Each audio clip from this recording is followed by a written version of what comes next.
News is what somebody, somewhere, wants to suppress. All the rest is advertising.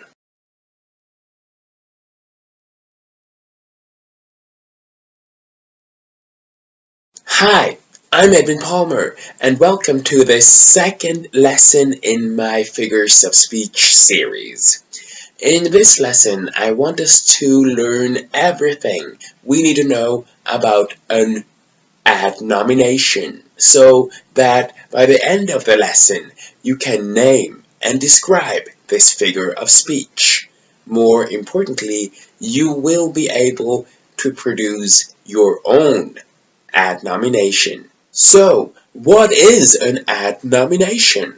An adnomination, paronomatia, agnomination, or pun is a figure of speech. It's the repetition of words with the same root word. A great example is, he is nobody, from nowhere, and he knows nothing. Here, in this adnomination, we see that the root word know is repeated 3 times. And if I were to wonder whether someone, somewhere, would have any interest in learning about an adnomination, this sentence would be an adnomination, since I repeated the root word some in it twice. An adnomination can also be a play on words. The writer can choose to repeat one word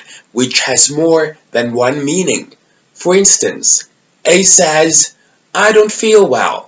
B says, "Then go dig a well." The writer can also choose to use homophones, words which we don't spell the same way but pronounce the same way, like horse and horse. This is my example.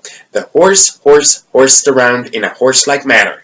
Another example of adnomination is the 1965 Beatles song, Nowhere Man, from the album Rubber Soul. He's a real nowhere man, sitting in his nowhere land, making all his nowhere plans for nobody. So, as you can see, adnomination is a literary device which creates a certain sound and effect in text by repeating words with the same root word, or the echoing of a sound of one word in another in the same sentence. Writers use adnomination in prose and poetry as an attention-getting and comparative device. We often use it in a sarcastic or ironic manner. This leads us to our next important question. Does an adnomination express aesthetically good or bad language? Well, that depends to a large extent on context, my friends. Some writers and speakers create adnomination as a result of sloppy writing or sloppy speech, and in that case, the adnomination isn't aesthetically good.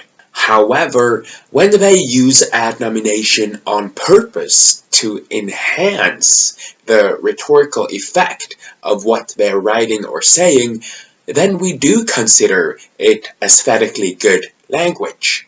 Let's practice this by doing 3 short exercises.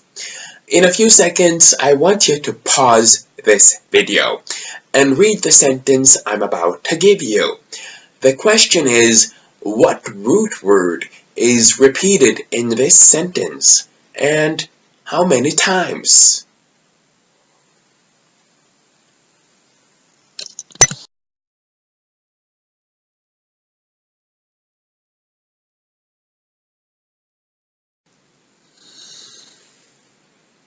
The answer is the root word any is repeated 3 times. Let's practice some more.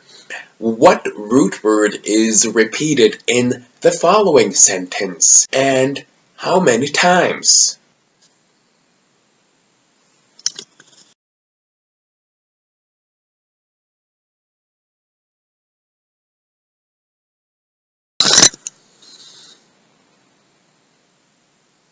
The answer is the root word time is repeated 4 times. Let's do exercise 3.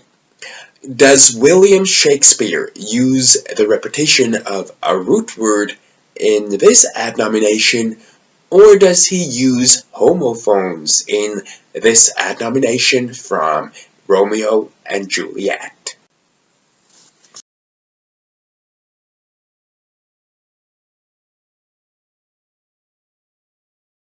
The answer is this. Shakespeare uses homophones in this one. The words soul and soul sound alike, but have different meanings. And that, my friends, creates humor. All this useful information came from these websites, and you also find these websites below this video, so you can copy and paste the links into Google if you want to read more about this topic. So how do we write an adnomination? Well, this is how I do it.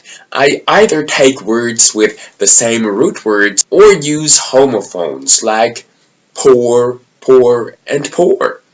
And then I just think of something, use my creativity, like this. The sweat poured out of the poor man's pores. Ta-da!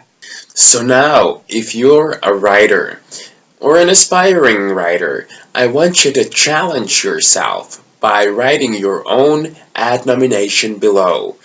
And you can choose to use different words which all have the same root word, or you can use homophones. Do whatever you'd like, but please give me your adnomination. I can't wait to read it. And don't worry if English isn't your strong suit, because I can read Swedish, Dutch, Norwegian, Danish, German, and Afrikaans. So I hope that'll help you. Now this lesson has come to an end. That was it for today's class. By now, I'm sure you're able to name, describe, and to produce an adnomination. If you found the content of this video interesting, I'd be delighted if you subscribed to my channel. I'll be back next week with some more Swedish pronunciation training. Until then, I want to say 3 things. Number 1, have a great day. Number 2, thank you for watching. Number 3, I'll be back soon. So bye for now.